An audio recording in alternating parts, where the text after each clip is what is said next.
Today we'll be rounding out the regular season here in year number 4 of the San Francisco Giants franchise here on MLB The Show 24. As today we look to officially clinch a playoff spot, maybe clinch the division, and hopefully get a top 2 seed in the National League, which would give us a bye, ensuring that we don't have to play in the wild card round. We're also going to go through our studs and duds of the year. Of course, as always, there is a Google form in the description, and we'll go through our nominees at the end of the episode. So last time around, we were able to get through the dog days of August into September, and we had a brutal schedule of games, and I thought we fared fairly well. Lost 2 of 3 against the Reds, but we won the series against the Astros, won the series against the Yankees, and took 2 of 4 against the Dodgers, winning the last 2 games, which kickstarted a 7-game win streak that we're still currently on.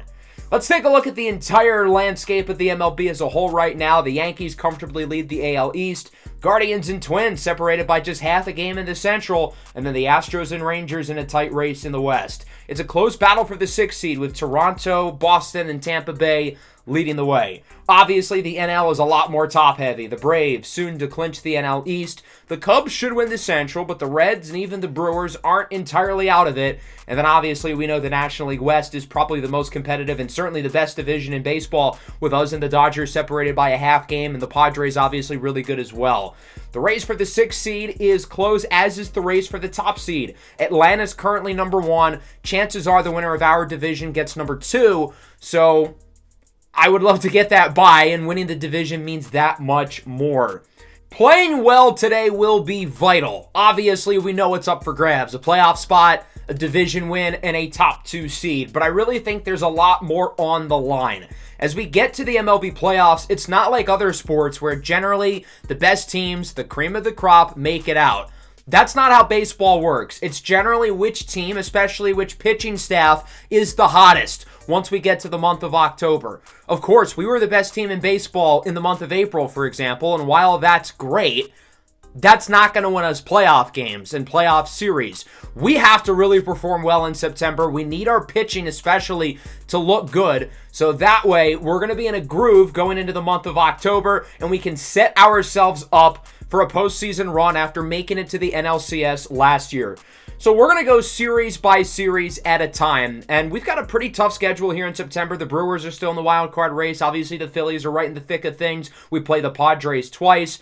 The Dodgers, meanwhile, their schedule's a lot easier. They mostly play at home. They get the Angels, and they get the Rockies, while we really have no bad teams on the schedule. The Mets and Diamondbacks aren't great, but they're far from pushovers, especially the Mets being that they're not entirely out of the race. So let's start with this series at home against the Brewers. Top of the 8th, we're up 3-1, but Milwaukee has loaded the bases. Dylan Tate is usually our high leverage guy. He is struggling today, but we're going to keep him in, and that proves to be a mistake. Oswald Peraza doubles into the right field corner. This game is tied at 3. Peraza, one of the pieces Milwaukee got last year at the deadline from the Yankees for Freddie Peralta, in a deal that turned to be a major fleece considering Peralta now plays for Cleveland.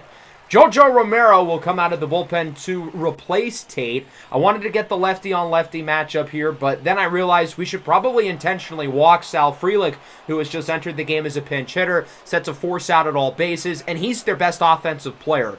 That'll bring up a familiar face. Thairo Estrada, the 2-time All-Star in the right.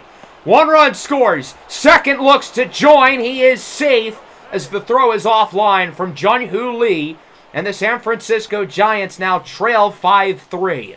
2 away for Gleyber Torres, who's also had a great year with the Brewers, goes down looking. But a big inning for Milwaukee as they score 4.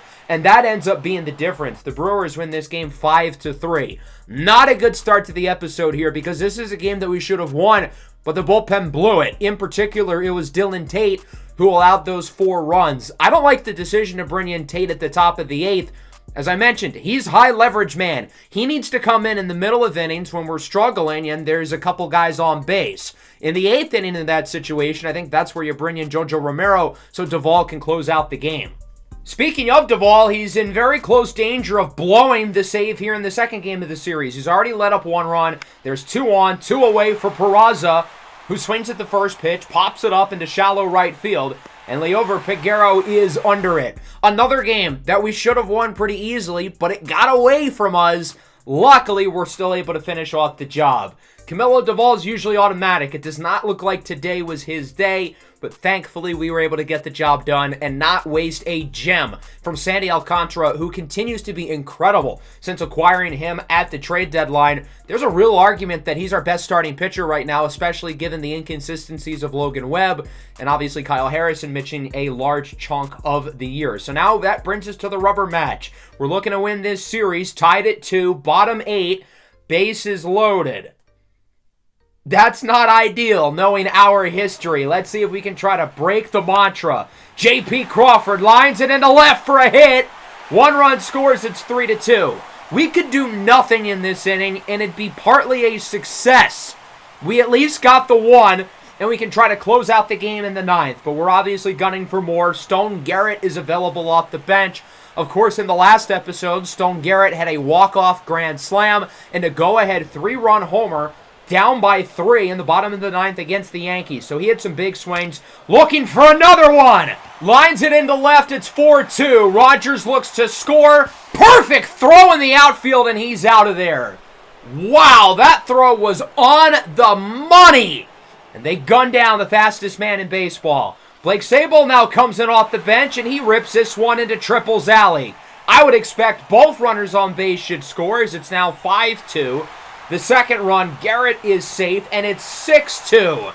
An impressive comeback here from the Giants offense. Good situational hitting. We were actually clutch with the bases loaded. We might be starting to shift the narrative a little bit, and that's the difference. We win this game 6-2, ultimately winning what ended up being a really exciting series against Milwaukee, with all 3 games coming down to the wire. The offense was a little bit inconsistent throughout the entire set, but we had a big 8th inning here, scoring 4.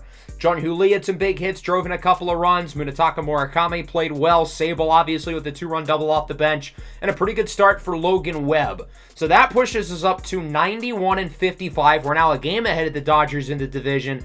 They actually mildly struggled a little bit against the LA Angels. And now we've got a 4-game set in Queens against the New York Mets, who are not great, but they are no pushover. Ultimately, we split. We win the first 2, lose the last 2. Could have gone better. Could have also gone worse. The lead in the division moves up to 2, and we've also officially clinched a playoff spot. That is worth celebrating. It's been inevitable since the 3rd week of the year, but it's nice that we get to set that in stone. Even if we lose our last 12 games, we're going to the playoffs. Although, if we do lose our last 12 games, then I would have a hard time thinking we'd make it out of the first round. Anyway, 3-game set on the road against the Phillies, who are chasing that final wild card spot. They started the year off rough. Then they had a hot streak in July, but now they're 2 games behind Cincinnati. So they need all the wins they can get, and they have to perform well this series against us. And if they do make the postseason, this very well could be a potential playoff matchup. I think we're going to play this last game, so we'll sim through the first 2, and we win both of them. That's a big deal. 4-3 in the first game. Camilo Doval nearly blows another save. He's been shaky since coming back from his injury. And then 7-4 in the second. Great performance out of the bullpen. We are now 3 games ahead of the Dodgers, and the magic number is 8. Same can be said for the Phillies in the wild card races. They are 3 behind Cincinnati. So we have continuously, slowly but surely, made ground on the Dodgers throughout today's episode. We started only a half game ahead of them, but we've been playing some good baseball. 6-3 so far in this one, looking to sweep a Phillies team who has to win this game. If they get swept by us, I feel like their season is unofficially over, and there might not be any realistic pathway for them to come back from this and pass Cincinnati in the standings. So this is their most important game of the year, and for this Phillies core, it could be a last hurrah. Luis Robert and Brandon Marsh are both free agents, likely to command over $200 million this offseason. Bryson Stott as well. So this is one of the most important games for the Phillies in recent years. It'll be the lefty Ranger Suarez who gets to start for Philadelphia. He's been okay this year, nothing spectacular, but not bad, as Ian Happ sends this one into the opposite field. That was a really tough pitch to hit. A circle change pretty much out of the zone, but he still gets a piece of it for a single, now hitting 300 on the campaign. Munetaka Murakami up, lefty on lefty crime, and Murakami goes down on the high fastball. If Munetaka Murakami's strikeout rate was cut into like a third, he would literally be one of the best offensive players in the league. That's going to be a big piece of his development going forward as Kyle Harrison gets to start for the Giants. Two lefties starting in this game. Obviously, he's had a nice year. When healthy, Jumpman, Jumpman, Jumpman! Ian Happ robs Trey Turner probably of the double, and that'll bring us into the second. Full count for Patrick Bailey into right for a hit.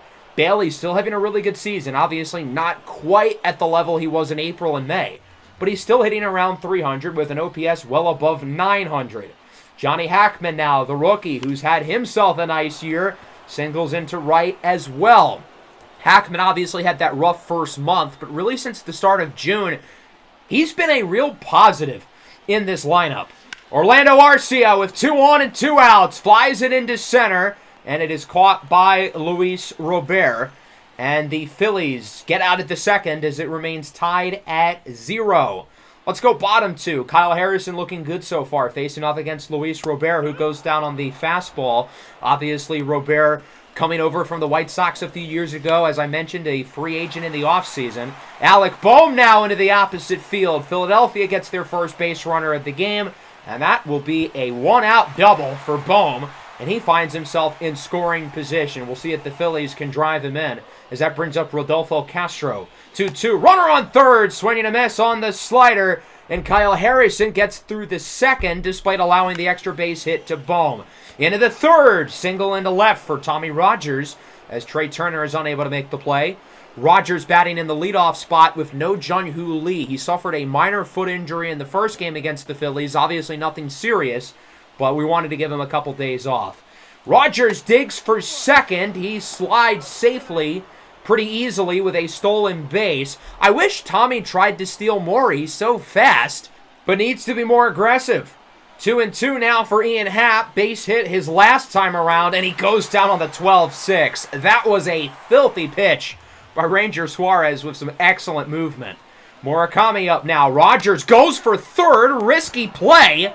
Close throw, not in time. So a gutsy decision to have Rogers steal again. He's now 90 feet away from home, which gives us the opportunity for a potential sacrifice fly.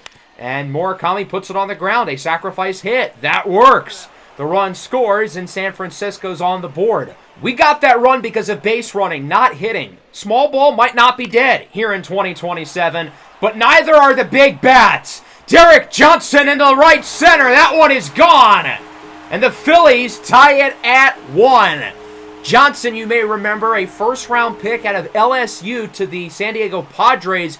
He was a guy we really liked in the draft process. Didn't ultimately stick in San Diego. Traded to the Phillies, where he has found a home inside this lineup as kind of their new Kyle Schwarber in some ways.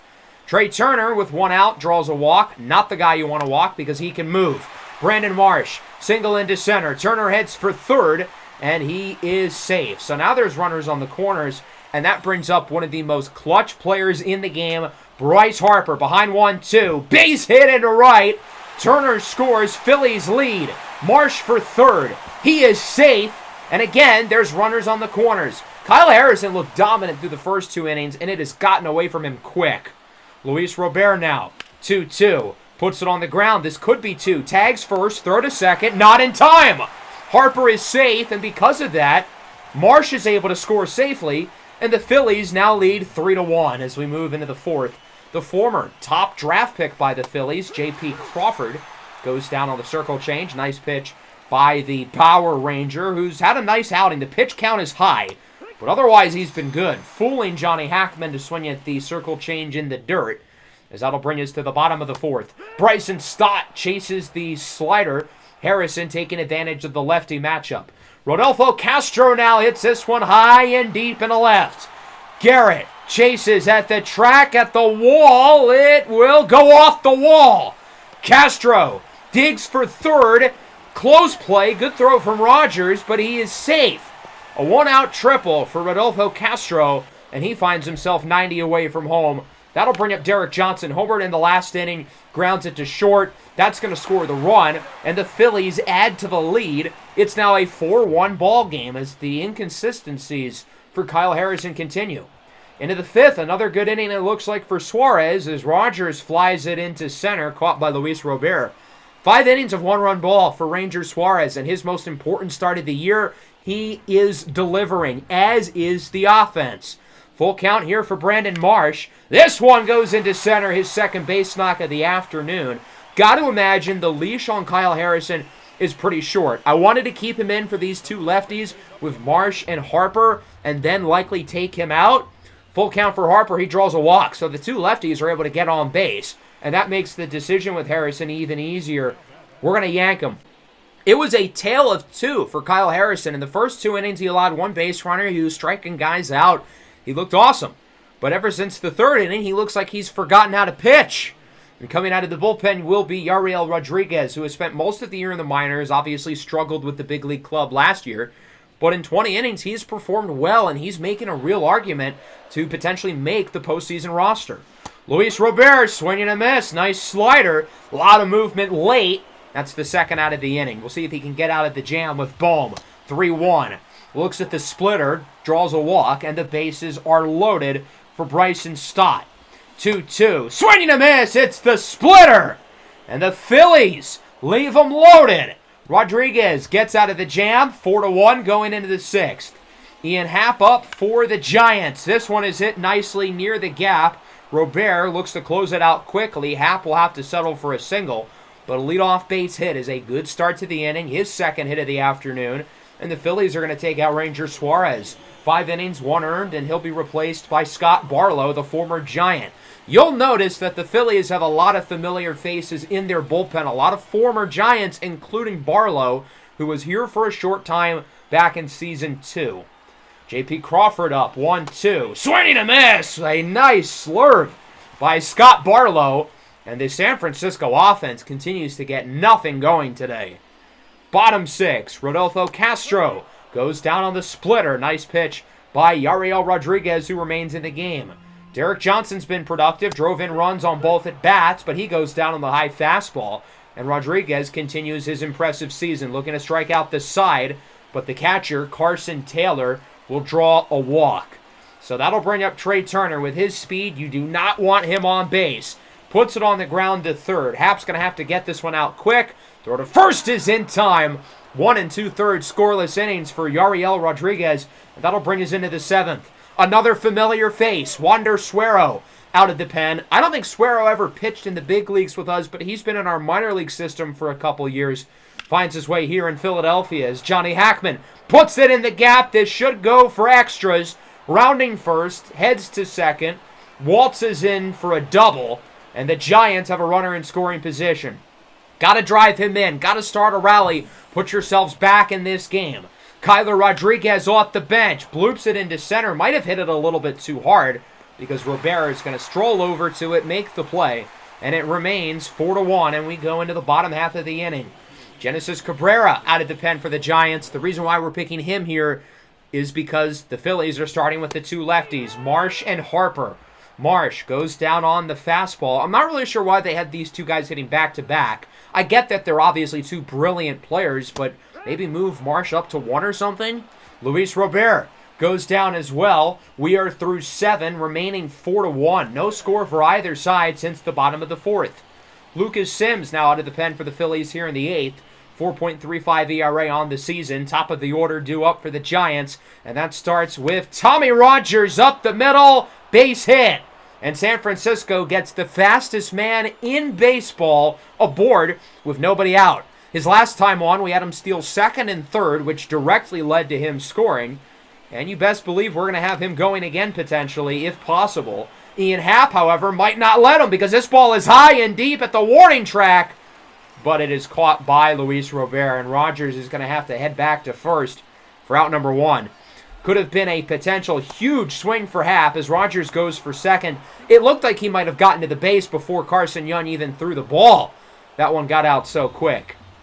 So now there's a runner in scoring position for Murakami, who's a really good clutch hitter. Has a full count. Got him looking on the slider. He thought that was ball 4, but does not get the call. Now Stone Garrett had some clutch homers in the last episode, and he looks to do it again. If it's fair, it's gone, and it's off the foul pole. 2-run shot for Stone Garrett, and it's 4-3. Stone Garrett, in the biggest moments, continues to deliver. His 14th homer of the year. He had the walk-off grand slam last episode, the 3-run homer to tie it in the bottom of the 9th, and now this one to cut the lead within 1. And the Giants are fully back in this ball game as the Phillies are going to turn it to another familiar foe. It's A.J. Minter, who's been with our team over the last 2 years, signed with Philadelphia in the offseason. Hasn't been great. He hasn't been bad. He's been pretty pedestrian. 2-2 here for JP, having a quiet game, 0-for-3. And he lines this one sharply into right center. It's caught by Robert. Not a bad inning for San Francisco. We scored 2 with the homer by Stone Garrett, but we still have work to do as it's 4-3. A former Philly out of the bullpen, it's Daniel De Los Santos, 2.84 ERA with 2 away. He'll face off against Rodolfo Castro. I'm surprised they're not bringing in a pinch hitter as he's a lefty specialist. Dribbler to third, Happ makes the play. Throw to first is in time. A 1-2-3 inning for De Los Santos. He retires to the side, and that brings us into the top of the 9th. Down by 1, and it's closing time for another familiar face. Jose Leclerc is in for the save. He was on our team in Season 2, a big free agent signing in the first offseason, and he sucked balls for us. His ERA was above 6. Finds himself in Philadelphia, had a good season last year. This season, not as much so, allowing a .329 average against lefties, and because of that, we're going to bring Jung-Hoo Lee into the game. I understand this might be a little bit risky because he is banged up, nursing a foot injury. We didn't start him, but I want to win this game. Unfortunately, the decision looks like it backfired as he puts it on the ground over to second for the first out of the inning. Johnny Hackman now up for the Giants. He's had a good game, 2-for-3. We could really use another hit, and there you go. Base hit into center field. The tying run is aboard, and I think Hackman is fast enough to where we don't really need to think about putting in a pinch runner for right now, so he's going to stay in the game. Hackman on first. Brendan Donovan, who entered the game earlier, as Hackman digs for second. He is safe. It's another stolen base for San Francisco. They are now 4-for-4 today, and the tying run is in scoring position for Donovan, who now activates his 99 clutch rating. Flies it high into center. I don't think that one's going to drop. Luis Robert is under it for the second out of the inning, and the Giants are now down to their final out. We're going to have to go back to the bench. Luckily, we've been storing him, and he's available. Blake Sabol, Mr. Clutch. He also has a 99 clutch rating. So you figure one of these two ultra clutch hitters has got to get this runner home. Sabol with a hitter's count 3-1. Gets a hanging pitch and rips it into left center. Hackman's going to score, and this game is tied up as Sabol makes his way to second for a double.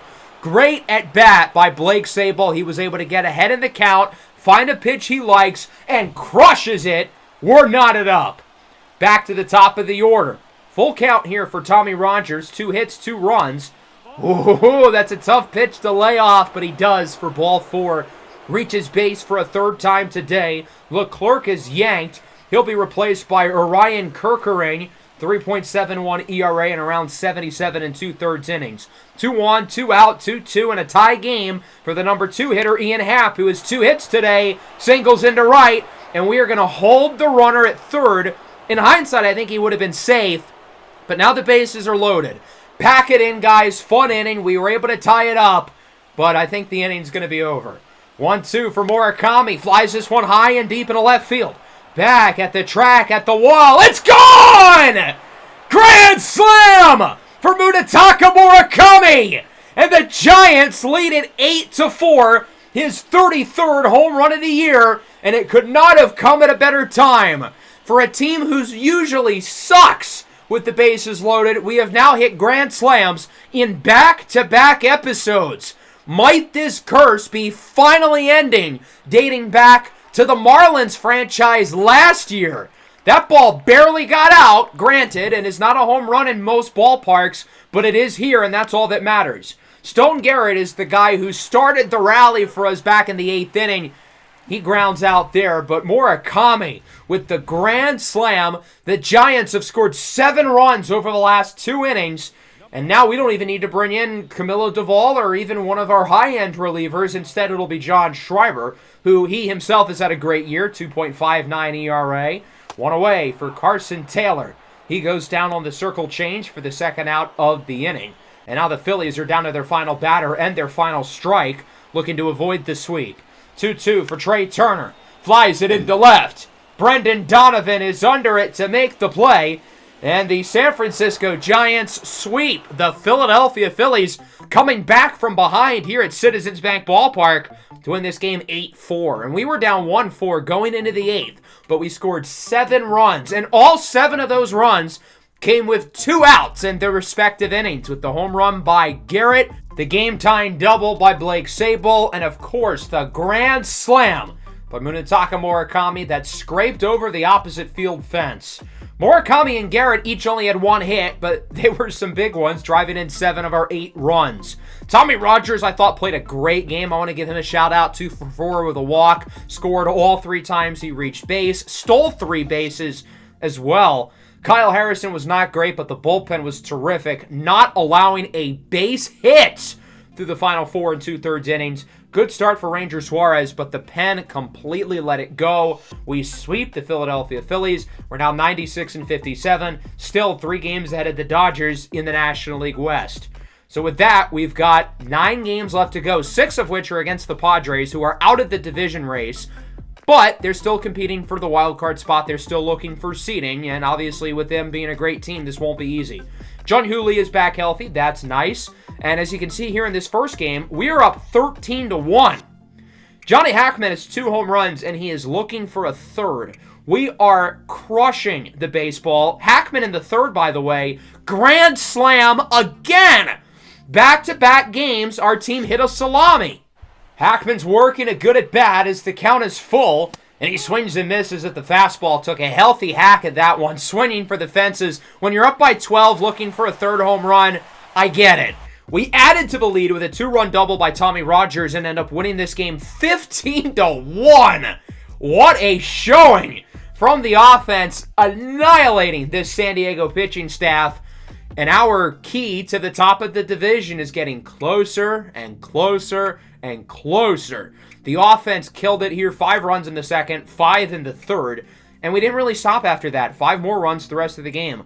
Musgrove struggled. The bullpen struggled. Hackman obviously had the 2 home runs, multiple hits for Murakami, Sabol, Happ, Rogers, and Arcia. The latter 4 drove in multiple runs, along with the 5 from Hackman. Savale with 8 innings of 1-run ball. I don't really know why they kept him in, but oh well. We end up sweeping San Diego despite an injury to Logan Webb. 4-0 in this second game with a complete game shutout for Sandy Alcantara. The bullpen is getting no use right now. And then 2-1, Logan Webb goes 7 innings before suffering a minor injury. A walk-off homer for Kyler Rodriguez in the bottom of the 9th ends up winning it for us.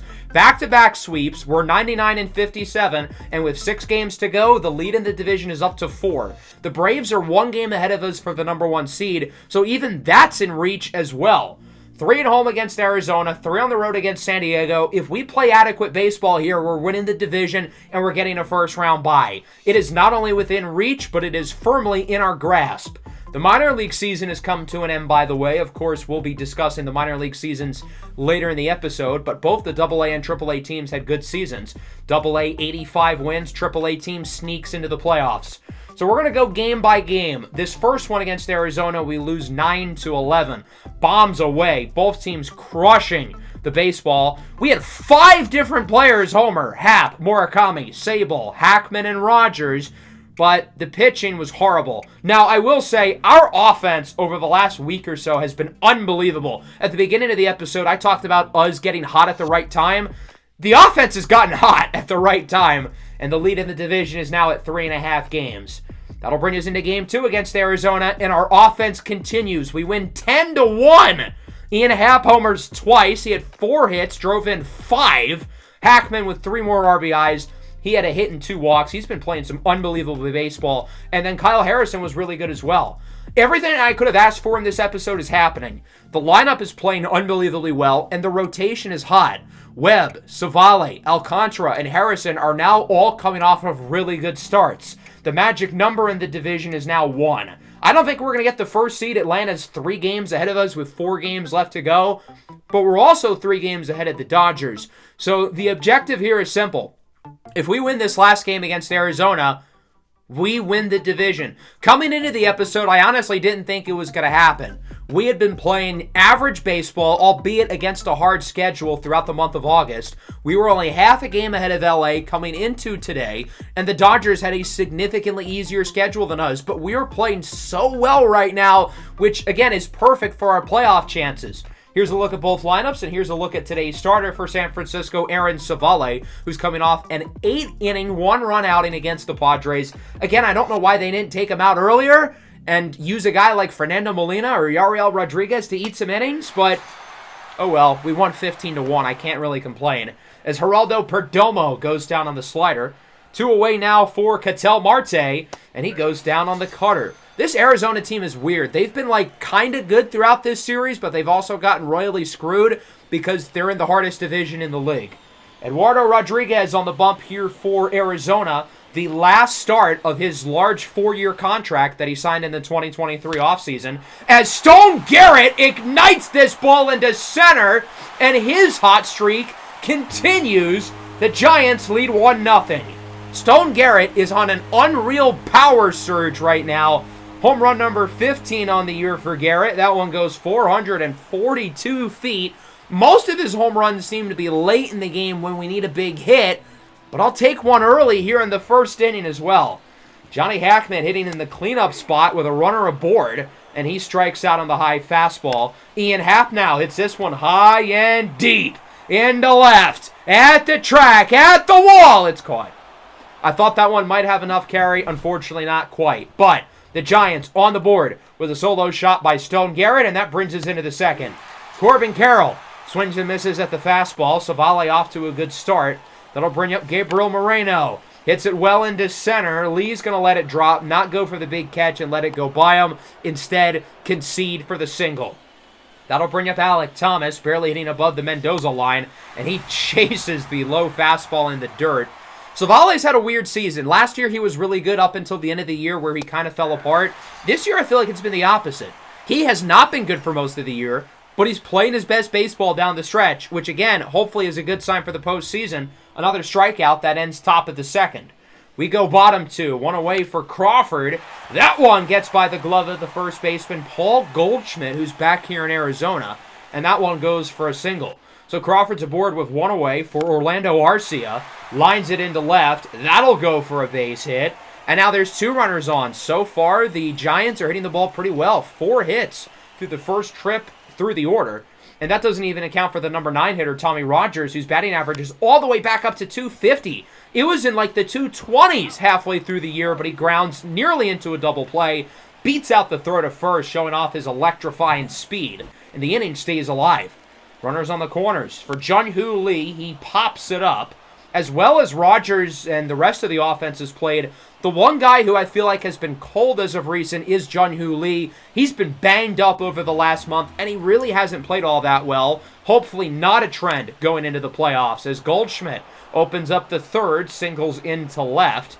And Arizona starts the inning with a runner. So Goldschmidt is on, and that'll bring up Christian Robinson. 2-2. Swing and a miss on the slider. Civale showing off the swing and miss stuff early. He gets through the rest of the frame unharmed. Bottom 3. Good inning for Rodriguez. He retires the side with a Johnny Hackman ground out. It looks like we might be looking at a pitching duel here. Both guys really settling in nicely. One away, top 4. Corbin Carroll nearly rips his head off. Luckily, Civale is okay. And that goes for a single into center field. So Carroll is aboard. We know he's quite fast, gunning for second. Dangerous to run on Pat Bailey, but he is safe. And now there's a runner in scoring position. Full count, 2 away. Alek Thomas, base hit into center. Carroll should score without much of an issue. Lee's going to try to send it anyway, but Carroll's safe pretty easily. This game now tied at 1. The Diamondbacks on the board, as that'll bring up Edmundo Sosa. Ahead 3-1, draws a walk, and this one is starting to slip for Aaron Civale. 2 on, 2 out for the former National League MVP, Paul Goldschmidt, one of the best hitters of this generation. Singles into center. That should score the runner from third, Alek Thomas. And the Arizona Diamondbacks take the lead 2-1. They're looking to spoil the party here for the Giants, who are again trying to clinch this division as Christian Robinson goes down on the cutter. Bottom 4, 2 away for J.P. Crawford. Rodriguez not allowing a base runner since the second, and that streak continues. It looks like another 1-2-3 inning as it's flown into foul territory, and it is caught. So another 1-2-3 frame for Eduardo Rodriguez, and that'll bring us into the fifth. Jordan Lawler ahead 3-1, and he will draw a walk. Not the guy you want to walk, because A, Lawler's not having a good season offensively, and B, he's really fast. Ketel Marte now got him looking on the slurve. Really nice pitch by Savale, his 8th punch out of the afternoon. Corbin Carroll now 1-2. Got him looking again.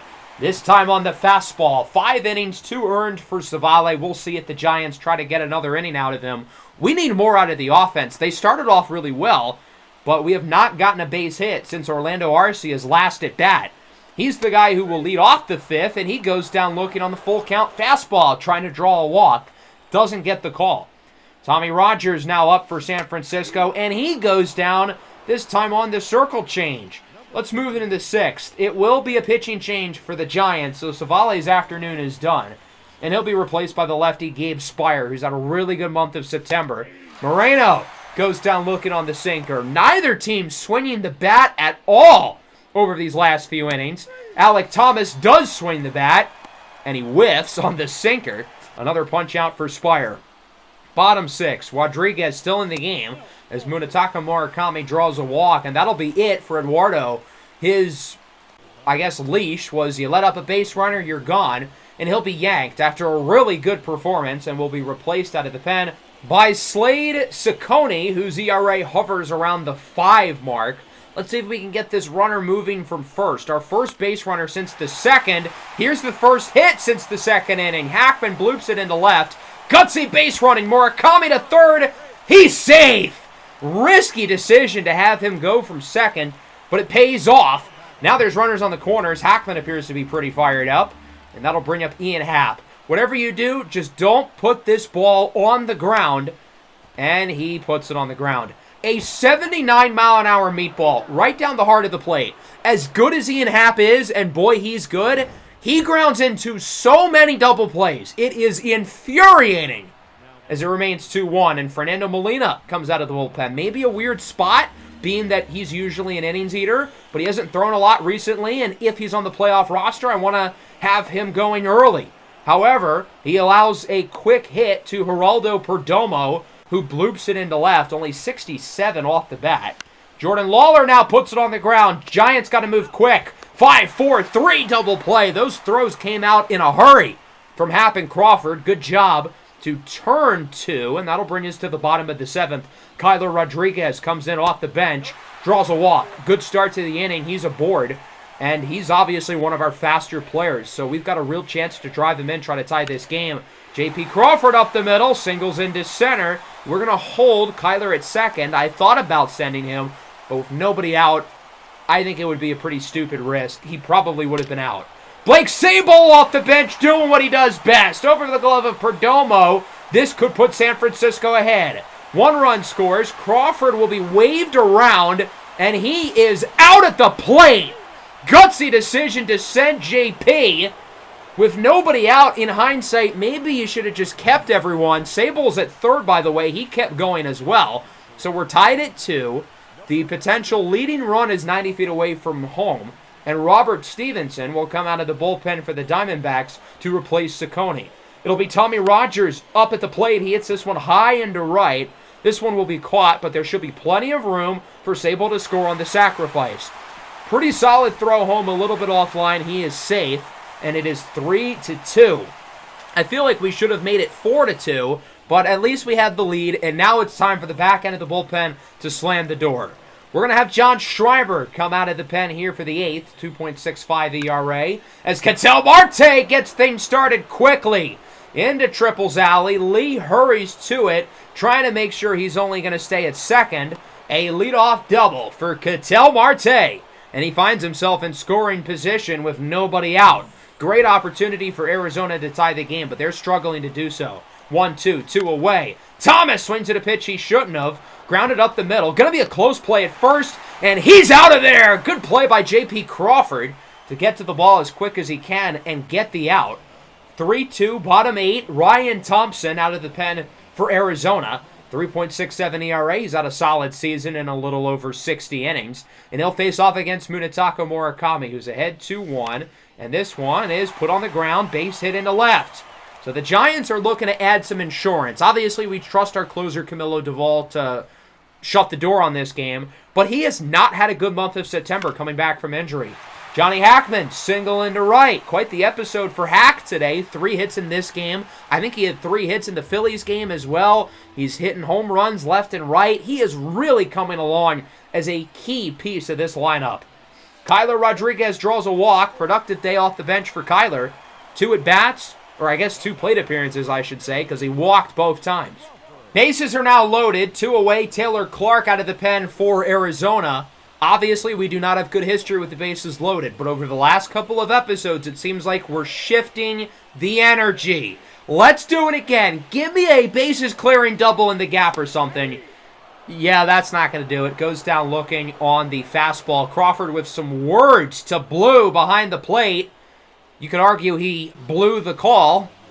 I'm sorry, that was horrible. Into the 9th, 1-run game. Feels like we should be up by more, but this should still be enough for Camilo Doval to end this game. Now, again, he has not had a particularly good month of September, struggling off of the shoulder tear that he suffered earlier in the summer, but he has still had a fantastic year. 2.11 ERA, still amongst the NL leaders in saves, but Arizona starts the inning with the leadoff man aboard. A single into center field for Edmundo Sosa, and the tying run is on base. Paul Goldschmidt has 2 hits today, but he goes down on the inside sinker for out number 1. We're 2 outs away from clinching this division.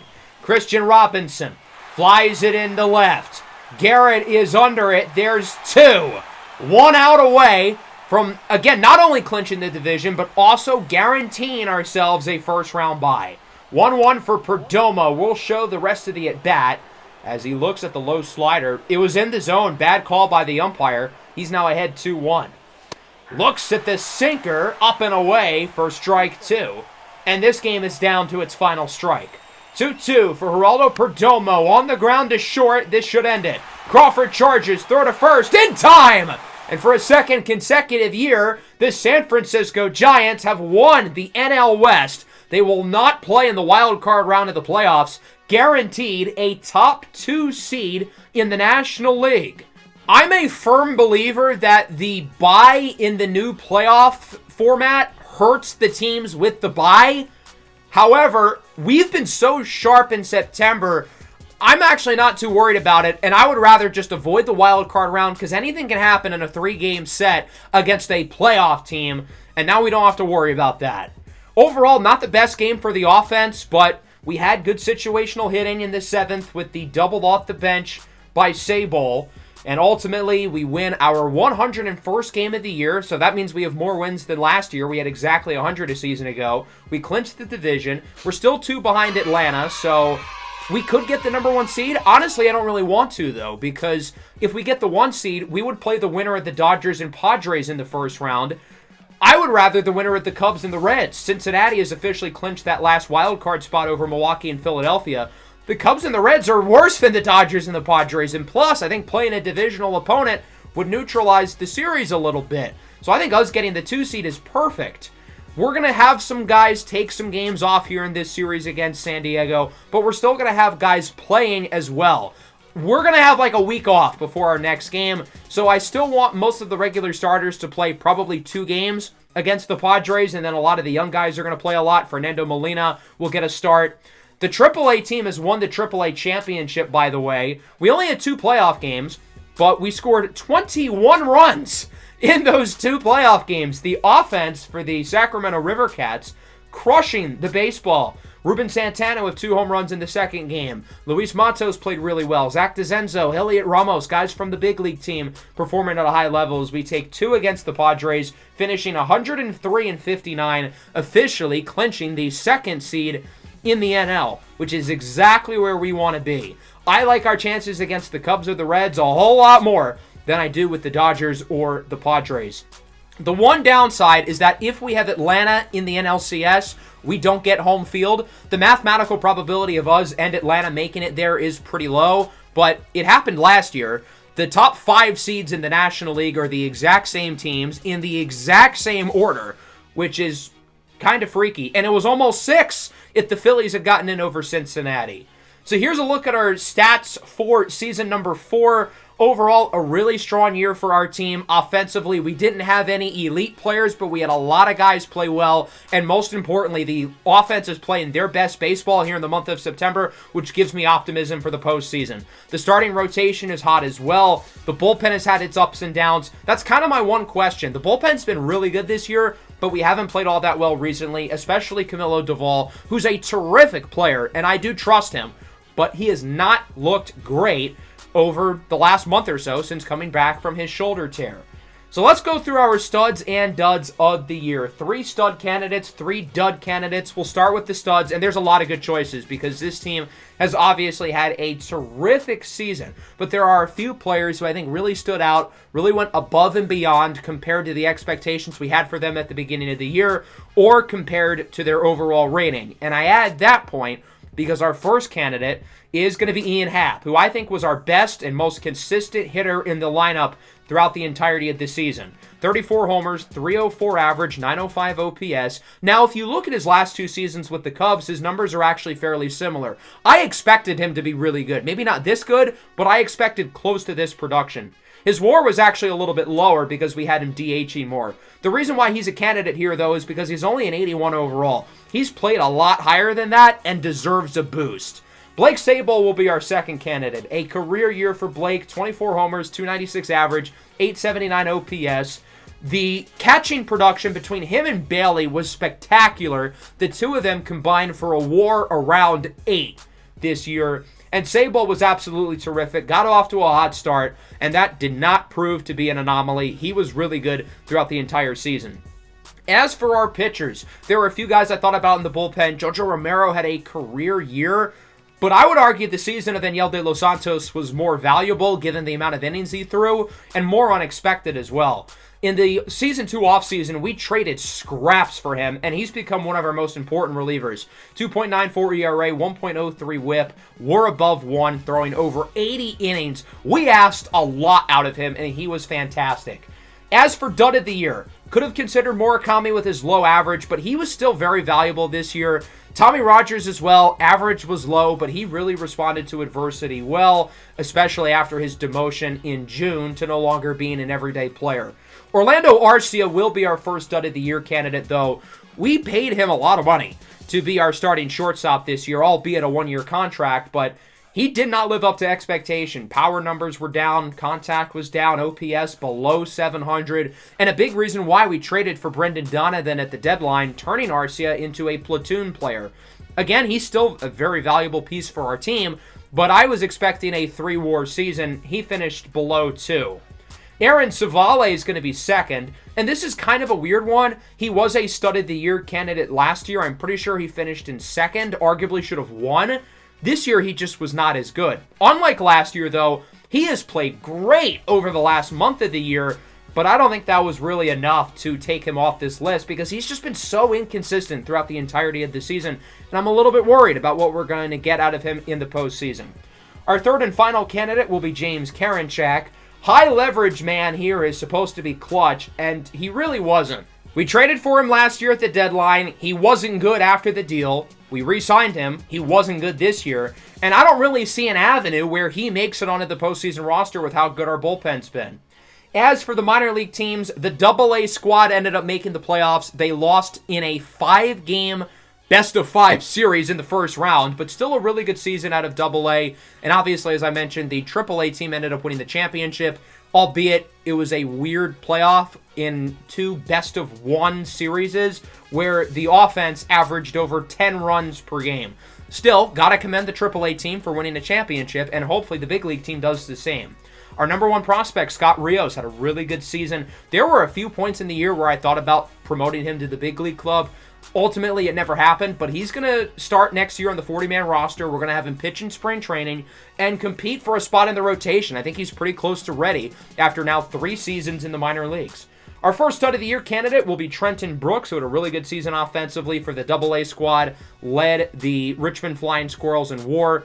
He is 31 years old, probably not a long-term piece, but he had a really good year, and he deserves a reward.